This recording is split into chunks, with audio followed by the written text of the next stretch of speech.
Hi, and welcome to MIS5390. That's the project capstone course for the MSIS program.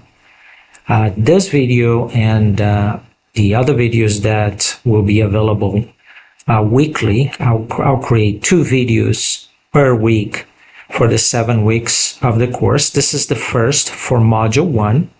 A second one is coming on the week later in the week of Module 1. And these videos are required viewing for this course. Virtually all the interaction that I will have with the students will be through these videos. Most of these videos will be showing the screen. I will be sharing the screen, and this one I have the video showing my face, but most of the others I will just show the screen because that will improve the quality of the recording. So one of the reasons, or the main reason, that I interact mostly through these videos with the students is that it's a much more natural way of communicating. I will monitor the course website for any questions that are asked, and I will answer those questions through these videos. There will also be other videos that I prepared that show how to conduct data analysis and other materials on the website. But these videos are critical, so you must view these videos. I can see whether students are viewing the videos or not. So it's a requirement to get an aid in this course to view each of these videos that I am creating. One thing you should know is that a C is not a good grade for a graduate, for a master's course. You should be aiming at getting an A or a B in this course. I have no problems giving A's to everybody if they are deserved. Typically, students do not get an A in my course because they don't do what I'm asking in the syllabus. Either they don't read the syllabus carefully, or they don't carefully view these videos, and that ends up leading to a lower grade than A. There are, of course, students that don't do things at all, so they end up with an F. There are students that engage in cheating, which is rare, but when it happens, it's not only an F, but typically expulsion from the program. So cheating does not pay. I know that there are students who say, well, I know this person who cheated, so I'm cheating. That's not a good defense if you're caught cheating. And cheating is fraud, which means that it is a crime. And you might be surprised that occasionally district attorneys prosecute students for fraud and for other violations of the law to make an example for the community. So cheating is risky.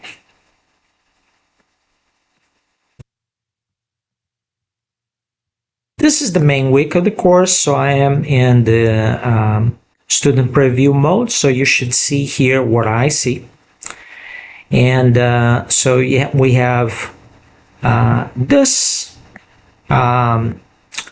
content item here, general information, and the content items for each one of the modules.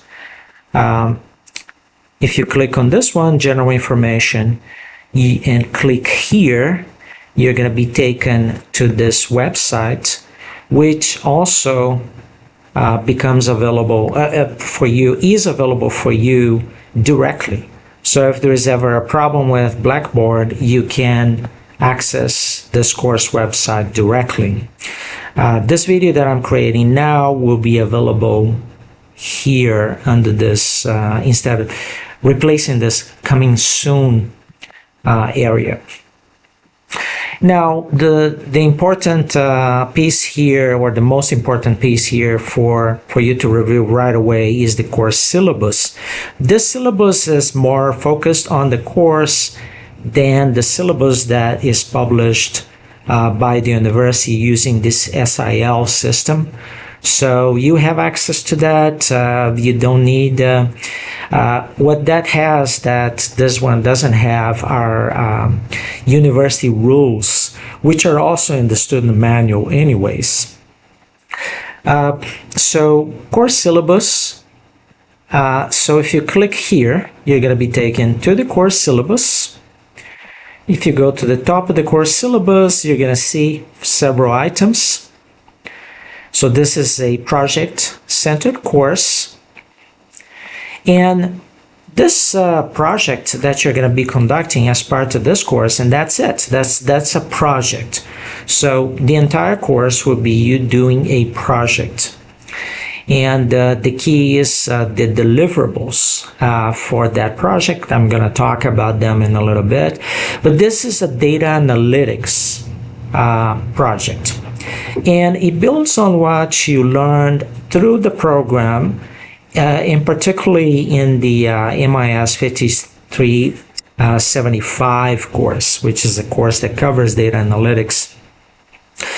Now, if we use things here that you have not learned in that course, I will be making all of the materials available for you to do your project, even if you have not taken that course. So the textbook is available to you through the website. So here, if you click here, you're going to be taken to the textbook that will be used in this course. So this is the textbook, Model-Driven Data Analytics Applications with WarpPLS. The software that we're going to be using in this course is WarpPLS. There's a link to the manual for the software. You don't need that to read that manual to do your project. The information that is in the textbook and in the videos is enough for you to do your project. This link here, warppls.com, is a link that gives you access to the software, and you can go to the download free trial version, choose the current stable version 8.0, and you're most likely going to be a new WarpPLS user. So click on one of these links, whichever works for you, and you can download the software and use the software in the trial version. That's good for 90 days, so should be enough for the entire course. So you will not be required to buy the software. I developed the software, and this software is used by over 10,000 users worldwide, including companies that do data analytics as well as researchers. So there are many researchers that use the software, and they cite the software in their publications. So if you go to WarpPLS publications, Google Scholar list of links to academic publications using or discussing WarpPLS. If you click here, you're going to see that 21,000.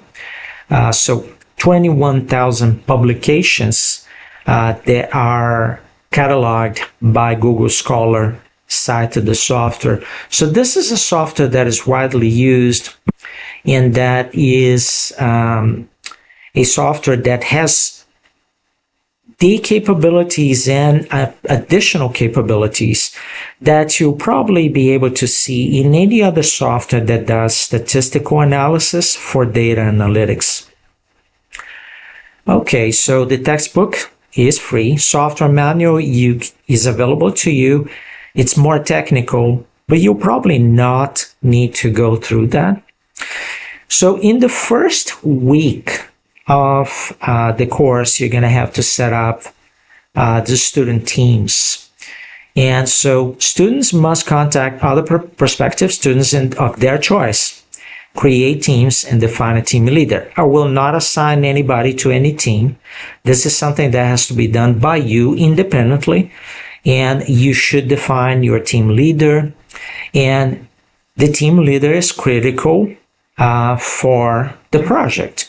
So you should choose the team leader carefully, because if you have a team leader that causes conflict or that lets conflict escalate in the team, it's possible that the team then will underperform and have a lower grade as a team than what you would expect, and then students may end up with lower grades than A. And again, you should be aiming for an A or a B for this course. Typically, if you get more than one C in your master's program, you are not in good standing, and that could create problems for you to graduate later. Since last time I checked, we had 7 or 8 students registered for this course. So here's one thing I will ask you to do. And again, to do well, to get an A in this course, you have to do what I'm asking you to do. And I will ask you to form 2 teams only. And with, as much as possible, an even number of members. So if we have 7 students in the class, let's have 2 teams, one with 3, the other with 4. If we have 8, let's have 2 teams, both with 4.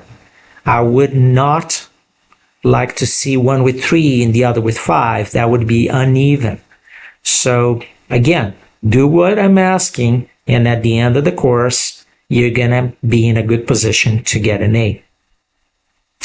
So each team leader then, once the team is established, each team leader must inform the instructor and the rest of the course through a post on the course's Module 1 discussion board about the creation of their team, and follow the instructions here. This is another way to get an A in this course, guaranteed. Follow the instructions in the syllabus. And this discussion board that I'm referring to would be this one here, Module 1. So you would enter a post here with information about your team members, following the instructions in the syllabus, and that would be the team leader. Okay, so I expect to see just 2 posts here, because I think we're going to have only 2 teams in this course, because I can see the other course students registered for the course. So we have 1, 2, 3, 4, 5, 6, 7, 8. Yeah, so 4 members per team, 2 teams. I already posted under this Module 1 discussion area. All of the modules here are discussion areas. And I already posted on this one. One thing that you should know is that WordPLS is available on the university's virtual desktop, and you access the virtual desktop by clicking on this link here. The only problem with using the desktop is that if you want to analyze files there, you have to open your transfer files to yourself. The easiest way to do that is to email something to yourself, and then open that email there, and then download from the email to the downloads area in the virtual desktop, and then you can do the analysis there. But you can use the virtual desktop. You don't have to install WordPLS. So you can use the virtual desktop. Now, if you install WordPLS and you want to license for the period of the course, here's the license. So Again, I don't want anybody in this course buying the software. That would be a tremendous conflict of interest for me since I developed the software. And I benefit financially from this is a software that is commercially available. So, and I own the software. So I benefit commercially from the use of the software. So for this course, it'd be a tremendous conflict of interest for me to require students to pay for the software. After you're done with the course, if you want to use the software for your own personal or business use, then you should buy the software or buy some other software, whatever, but not for the course. Okay, let's go back to the syllabus. So for every week, and by the way, I should point out the deadline for this student team information to be posted is 1 p.m. on Friday of the second week of the course. And that would be the week,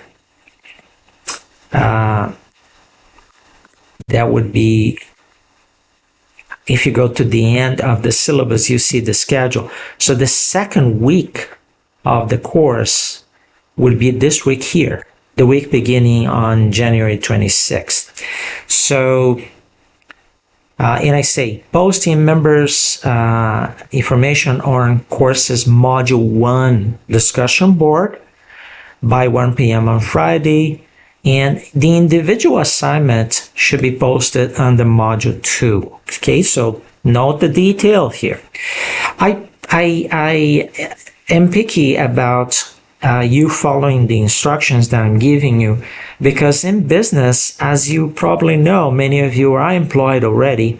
If you don't follow instructions, you end up causing problems for your employer because of expectations by clients and bids and other things. So you really have to know how to follow instructions to the letter. And so that's the reason why I'm picky about you following instructions. And that's the way to get an A, by the way. There is no tricky, subjective assessment here of your performance. If you follow the instructions here, you should do very well in this course. So individual assignments every week of the course, you would, except for the week related to module 1, students must you will have to individually provide each week, starting in the second week, a commentary of the work that you conduct as part of your project. Each team must conduct at least one virtual meeting per week. More than one is fine. One is the minimum to discuss their course project. Each individual student commentary should be at least 250 words and no more than 1,000 words. And as you can see, this is not something that AI can generate for you without looking like you haven't done it, because it's just very personal, right? I guess you can write it and then ask AI to paraphrase if you so wish, but it doesn't make any difference to me. If you make some grammatical mistakes there, I will not penalize anybody due to that. And it's actually free. You're free to decide what you will discuss in your commentary.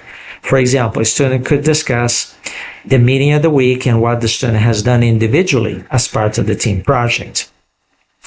It's important that you do this individually and independently from one another, because I want to see what individual members of the team are doing. So I don't want somebody to see the commentary posted by someone else and then ask an AI to write a similar commentary. You can try to do that. It may look too obvious, And it means that you're not going to be doing what I'm asking you to do. I'm asking you to do this individually yourself. I don't have any prohibition about using AI, but I'm asking you to do this yourself. So if you just ask AI to do it, probably AI will come up with some nonsense that will not be meeting that individual assignment. By the way, every week I will single out one assignment that I think is the best in the class. Unfortunately, I will not be able to give anybody extra grade for doing such a good job, but I will point that out, and that's a social reward. And I will also look at assignments that need to get redone, and I will recommend to the students to redo them as soon as possible. And you can't redo them as soon as possible. You cannot wait until the end of the course to redo them. You should redo them as soon after I comment on them. I will not be telling people what the performance is because this is prohibited by federal rules, FERPA law, right? Federal law. But FERPA does not prevent me from saying this was a particularly good commentary. In this commentary, I recommend the person do it again. Because it doesn't affect your performance if you redo your commentary, if you resubmit. At the end, how that affects your grade is personal to you. I will only inform individual students about their grades through the system, through the university system. So nobody will know any other person's grades. By the way, I strongly recommend you don't share your grade at the end of the course with anybody, because I've seen in the past students complaining about their grade, and then they say, oh, this other person got this grade and I want the same grade because that person didn't do a good job. So then you end up being the target of an accusation because you were kind enough to share your grade with someone else. So I strongly recommend you don't share your grades. Your grades are your confidential information. If somebody asks your grades, you just tell them, look, this is confidential. And you can say the instructor advised us not to share, not to discuss our grades with others. Team deliverables. So this is the most important part of the course. So this course requires the development submission of 2 main team deliverables. This is actually incorrect. I have to fix this. It's 3 main team deliverables. They are these 3 here. A data file, that should be in an Excel file. This file should be prepared in the same format as the sample data files provided by the instructor for each module. And not for each module, I'm sorry, for provided here. Data sets for data analysis. So these data sets, they have a specific format, so they have more than one worksheet. They have one worksheet and at least another worksheet that discusses the meaning of the numeric worksheet, which is usually the first. So you should provide your data file in the same general format used by these Excel files here. And by the way, you have YouTube videos that show how each of these data sets have been analyzed. The one that I think is the best example for most applied projects is this one. Improving satisfaction with car park delivery, This one is an interesting one. All of them, I recommend you review all of them by reviewing the videos and then doing the analysis for all of them yourselves. And then you're going to get a sense, if you haven't done this already, right? Because you may have done this already in the other course that I mentioned. If you have not done that, I suggest you do these analysis, because that will give you a very good idea of the capabilities of the software and how you can do them, employ them in your project. So, data file, a project file, which is going to be the WordPLS project file, .prj file, and a report. And this report should be developed based on templates that is provided here on the main course website, the report template file. Midterm and final exam, I will probably waive these. If the performance of the teams or the students in the class is subpar, meaning too many people do not do the individual assignments, it doesn't look like anybody's doing anything, then I will do midterm and a final, because I need a way of grading. But if the class performs well, which is most likely the case, I will waive these exams. So the midterm is set for the week of February the 9th, and the final for the week of March the 2nd, and I will most likely waive them. So we're not going to have these, most likely. So this is the schedule. So this is what I have for this first video. Again, thank you for watching. Another video is coming, a second video is coming for the first week of the course. Stay tuned. This is the introductory video for the course. Thank you very much for watching. Bye.